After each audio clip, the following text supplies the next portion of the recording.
रजनीगंधा प्रेजेंट्स बिहार किसका, powered by नोवा शुद्ध देसी घी। यूं ही नहीं ताज ताज बन जाता है, शिल्पकारों का हुनर और चुनिंदा संगमरमर ताज को नायाब बनाते हैं। कुछ ऐसे ही चुनिंदा जगहों से बस खास ही चुनकर लाता हूँ। कतरे कतरे को मैं हीरे सा परखता हूँ। यूं ही नहीं मैं रजनीगंधा बन जाता हूँ। अब कोई जो चाहेगा कि जात के नाम पर अपना हम वोट बैंक बना ले, ये अब संभव नहीं। जाति तत्वा समाज क्या अपना विकास नहीं देख रहा है क्या? बार आपके खिलाफ जिन्हें चुनाव में उतारा है महागठबंधन ने, आईपी गुप्ता, दरअसल वो आपकी ही वोट बैंक का प्रतिनिधित्व करते हैं। बड़ा स्पष्ट कहती है कि यदि किशोर मुन्ना जी को वोट देना है तब फिर आईपी गुप्ता को क्यों नहीं देंगे? नहीं समझे बात? हराना ही है। तो आइए, किशोर कुमार मुन्ना जी हैं, ये हार का रिकॉर्ड बनाते हैं। तो इसी प्रकार से प्रत्येक बार हमारे साथ उखाड़ा हुआ है। जब जब उखाड़ा हुए हैं तब हम चुनाव जीते हैं। ये भी मेरा रिकॉर्ड है। 15 में वो बेचारे नहीं खड़ा हुए थे तो हम चुनाव हार गए थे। 15 में वो सुपौल से बीजेपी के टिकट पर लड़ रहे थे। इस जंगल राज का दंश तो सबसे अधिक वही तांती तत्वा समाज झेला है। तो कैसे वो एक्सेप्ट करेगा, आप हमको बता दीजिए। बिहार तक की टीम सहरसा पहुंची है और सहरसा में इस वक्त हमारे साथ हैं आलोक रंजन, बीजेपी के उम्मीदवार हैं, कई बार के विधायक हैं। आलोक जी, ये बताइए कि इस बार का चुनाव आपके लिए कितना टफ है, कितना चुनौती भरा है? कोई चुनौती नहीं है। देखिए, बिहार की जनता 5वीं बार एनडीए की सरकार बनाना चाहती है। जो ट्रेंड हम लोग देख रहे हैं, जनता सेट है, उसके दिमाग में है कि किसी भी स्थिति में एनडीए की सरकार नहीं जानी चाहिए, क्योंकि जनता ने 20 वर्षों में एनडीए का सुशासन को देखा है, बिगड़ा हुआ बिहार को संभलते हुए देखा है। तो स्वाभाविक है, जनता को बहुत सारी उम्मीदें हैं कि अब जो अगला जो पंचवर्षीय होगा, इसमें बिहार बहुत आगे बढ़ेगा। लेकिन इस बार आपके खिलाफ जिन्हें चुनाव में उतारा है महागठबंधन ने, आईपी गुप्ता, दरअसल वो आपकी ही वोट बैंक का प्रतिनिधित्व करते हैं। उसी अति पिछड़ी बिरादरी से आते हैं, उसी ताती तत्वा बिरादरी से आते हैं जो स्ट्रांग जेडीयू या बीजेपी का समर्थक रहा है, और वो नेता बन के उभरे हैं इस समय।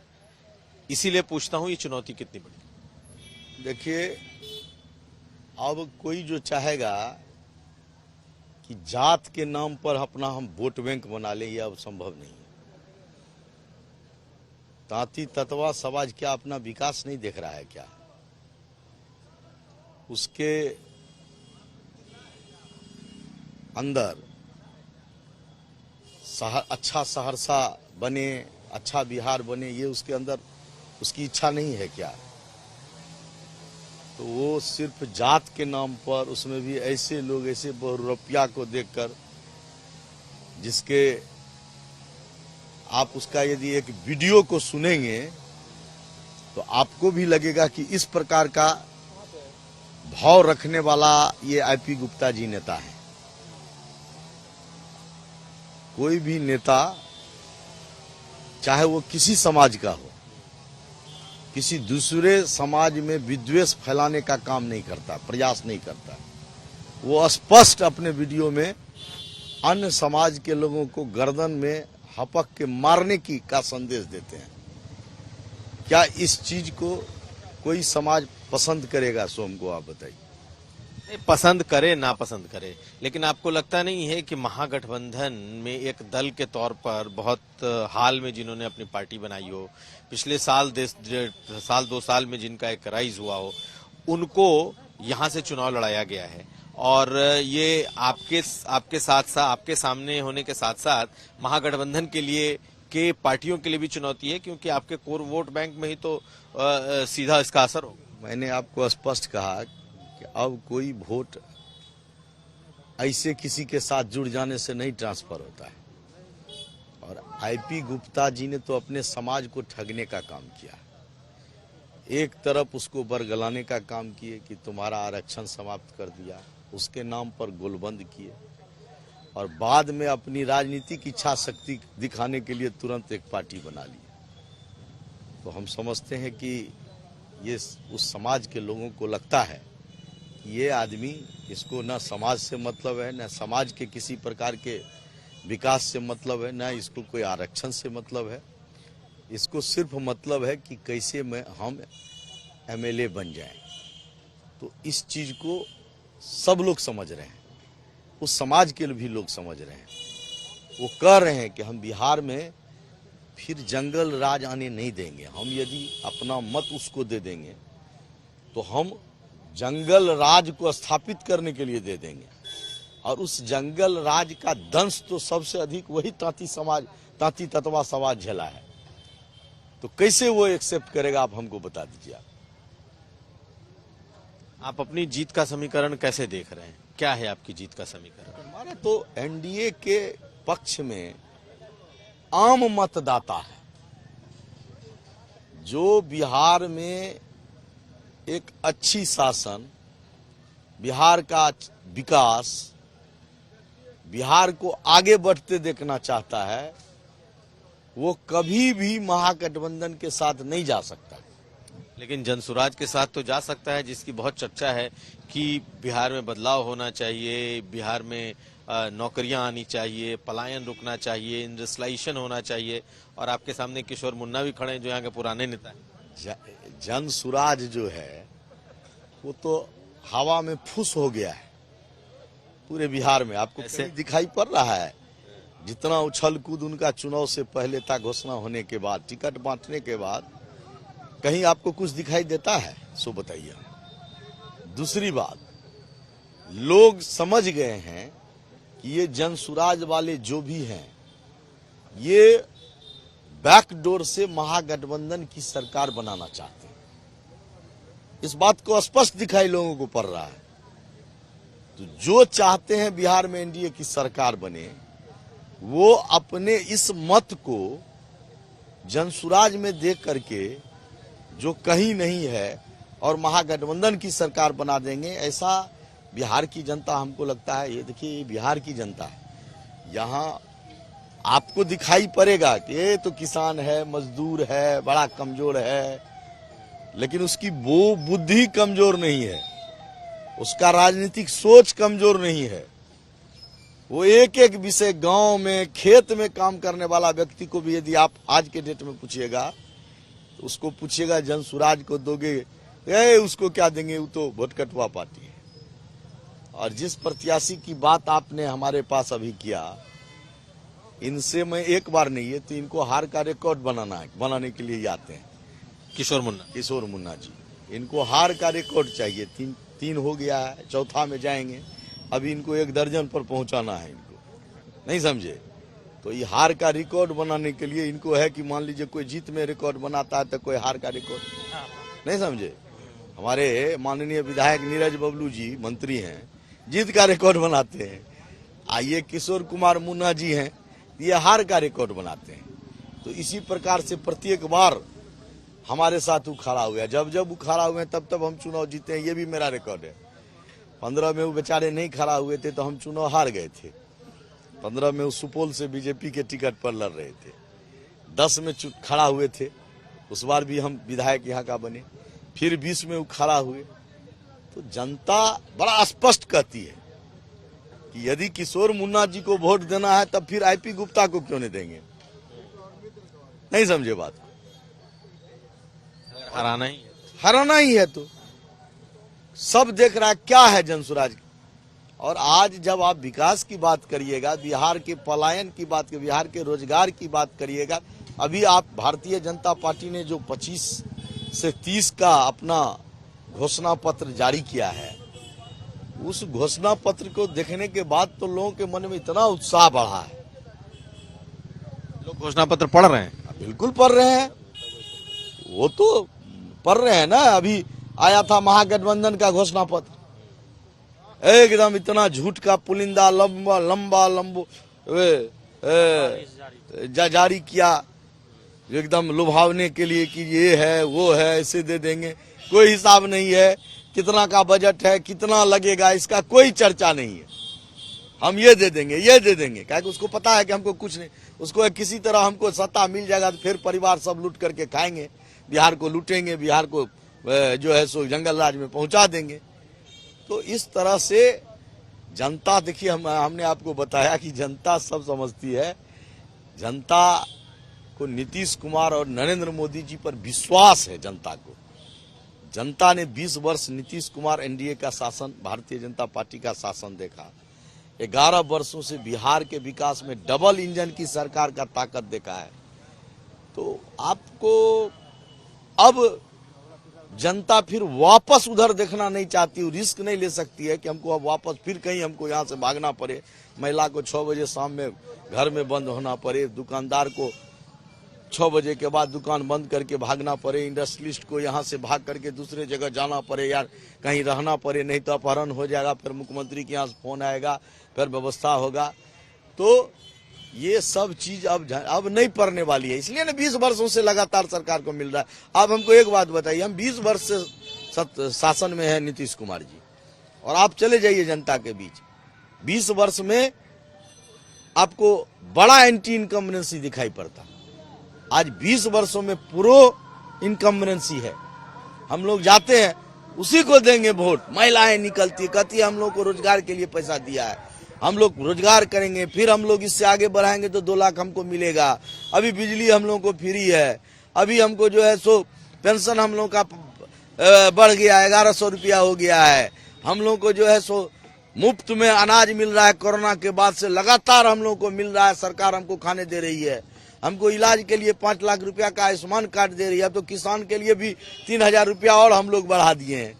तो जनता जो भी है, चाहे वो युवा हो, गरीब हो, किसान हो, व्यवसायी हो, सब इस राज में अपने को एकदम शांति में जी रहा है। तब आपको कोई चैलेंज आपको नहीं दिखता है? हमको तो कोई चैलेंज नहीं दिखता है। हमको तो लगता है सहरसा में कि हमको सभी समाज का वोट आएगा। जिस प्रकार का अहंकारी भाषा एपी गुप्ता का निकलता है, लोग कहते हैं कि ये अभी ये से बोलते हैं तो ये कल क्या करेगा सहरसा में।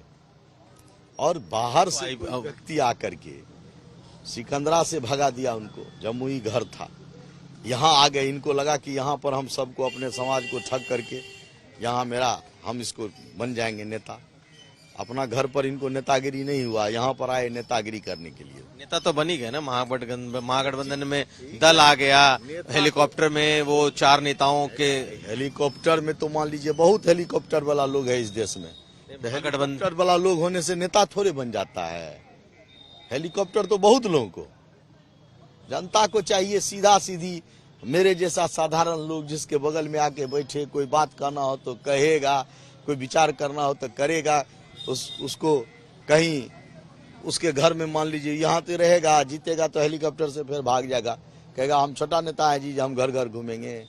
हम लोगों को डेली आता है 20 ठो 25 ठो निमंत्रण रहता है, हम लोग दौड़ दौड़ करके जाते हैं, उसके यहाँ जाएंगे, उसके यहाँ जाएंगे, उसके यहाँ जाएंगे। तो जनता को सेवक चाहिए, जनता को साधारण लोग चाहिए जिसके साथ सब बैठ सके।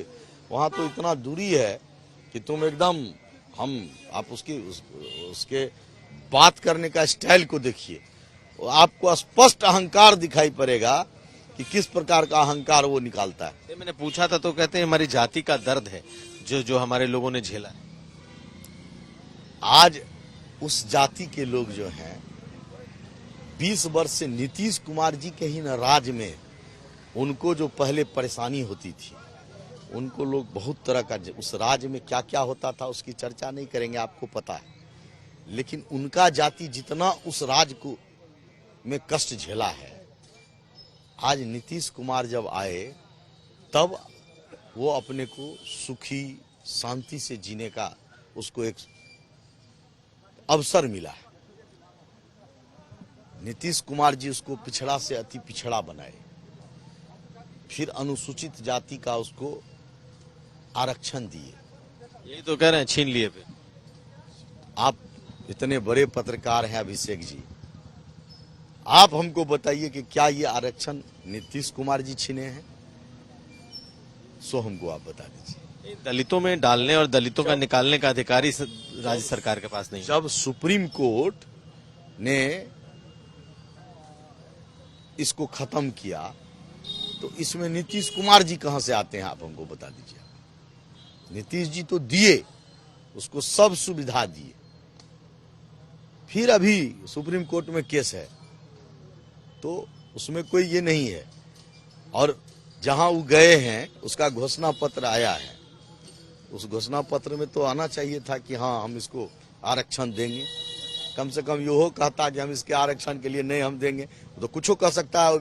वो तो कहता है कि वक्फे वोट का हम कानून फाड़ के फेंक देंगे जो उसके अधिकारी में नहीं है। अब देखबे किए हैं, सुनबे किए होइएगा, तो उसको तो कम से कम कहना चाहिए कि भाई जहां हम देंगे, नहीं है अधिकार है तो कहना चाहिए हम लड़ेंगे। उसके मुंह से निकलता आज तक कोई आरक्षण दिया है लालू परिवार में? उनके परिवारों के अलावा किसी को आरक्षण है क्या? आप हमको बता दीजिए। पूरे परिवार के अलावा कोई आरक्षण आज तक लालू जी चर्चो किए हैं? सो हमको बताइए। ये आरक्षण यदि जब भी आया, आप उस सब में आप भारतीय जनता पार्टी की कहीं न कहीं भूमिका देखेंगे। नीतीश जी यदि महिला आरक्षण दिए तो एनडीए की सरकार भाजपा के साथ थी। जब मंडल आयोग का समय आया, कांग्रेस विरोध किया, सब लोग विरोध किया, उस समय में हम लोग उसके साथ थे। जो भी आरक्षण आज प्रधानमंत्री आर्थिक रूप से कमजोर वर्ग को यदि आरक्षण दिए हैं, तो उसमें भी हमारे प्रधानमंत्री जी का हाथ। तो आरक्षण सब तो जो भी देने का बात है, वो जब भी दी है भाजपा दी है, एनडीए के लोग दिए हैं। उसमें लालू यादव जी का कौन हाथ है, सो हमको दिखा दीजिए। तेजस्वी यादव जी का कौन हाथ है, सो हमको बता दीजिए आप। तो उनको तो घोषणा पत्र में कहना चाहिए ना कि ताती तत्वा को हम आरक्षण देंगे। कहाँ कहे वो, हमको आप बता दीजिए। इसी से एक छोटा सवाल ये है कि भाई जब वो जिस समाज का नेतृत्व कर रहे हैं वो आपका वोटर रहा, तो आखिर वो आदमी फिर महागठबंधन क्यों चला गया? वो तो आपके साथ भी हो सकता था। हम तो कहे कि वो अवसरवादी आदमी है। तो जो अवसरवादी है उसको तांती तत्वा समाज का हक की यदि वो लड़ाई लड़ता तो वो जाता। इसीलिए ना तांती तत्वा समाज का लोग कहता है कि हम लोग नीतीश जी को नहीं छोड़ेंगे। क्यों कहता है? हम फिर वो जंगल राज नहीं लाएंगे। कल जो हमको मारपीट होगा तो हम उसमें जो है सो फिर हम, तो हमारा कहना है कि वो तांती तत्वा के हित के लिए नेतागिरी कर रहा है। ऐसा क्यों आप उसको मान रहे हैं? उसको तो पर्सनल अपना एमएलए एमपी बनने के लिए, तो पहले भी कांग्रेस से जुड़ा हुआ था, आपको पता होना चाहिए। उसकी सेटिंग थी कांग्रेस से, राहुल गांधी से कई बार वो मिला है। तो वो तो सिर्फ एक बरगलाने का काम किया अपने समाज को। स्वाभाविक है किसी का यदि किसी समाज का यदि आरक्षण समाप्त हो जाएगा, चाहे जिस कारण से सुप्रीम कोर्ट से हो जाए या किसी चीज से हो जाए, तो आप हमको ये बताइए उस समाज को तो दर्द होगा जो हमारा चला गया। उसको बरगलाया कि तुम्हारा आरक्षण सरकार छीन लिया। अब सब बुझने लगा, अब सबको पता चलने लगा।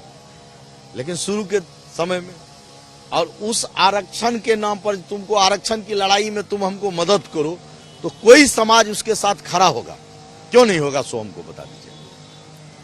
तो आरक्षण के नाम पर जब समाज खड़ा हुआ उसके साथ,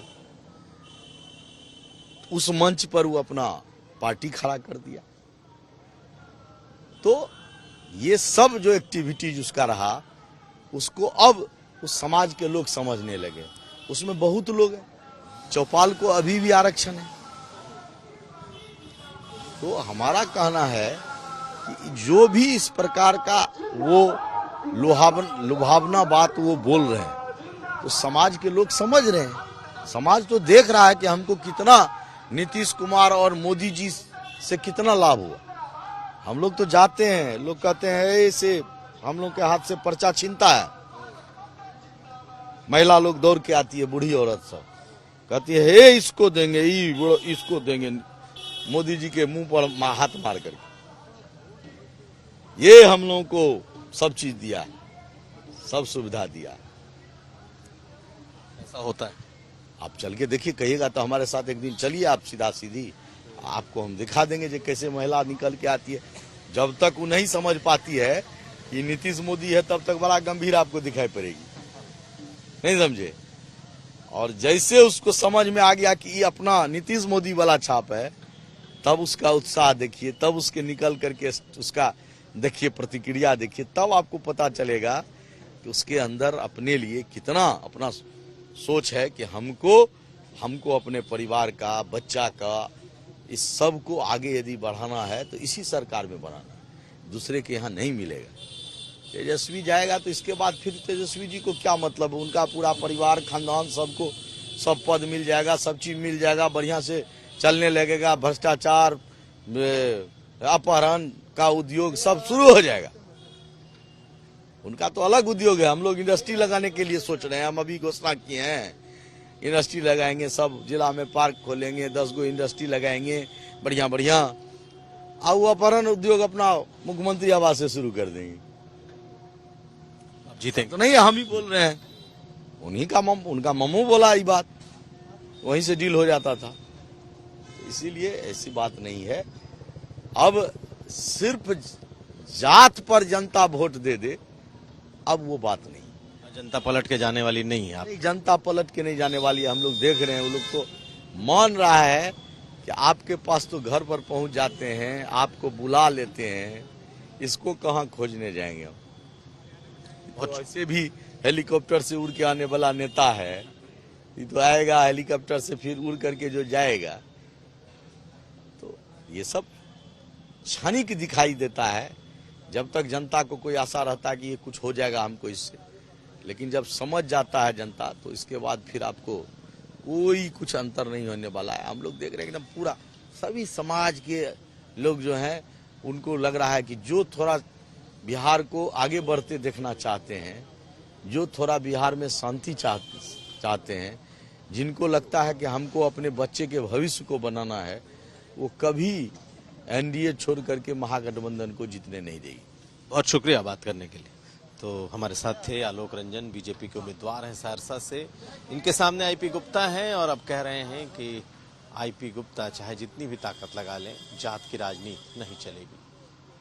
नीरज कुमार के साथ कुमार अभिषेक, सहरसा, बिहार तक।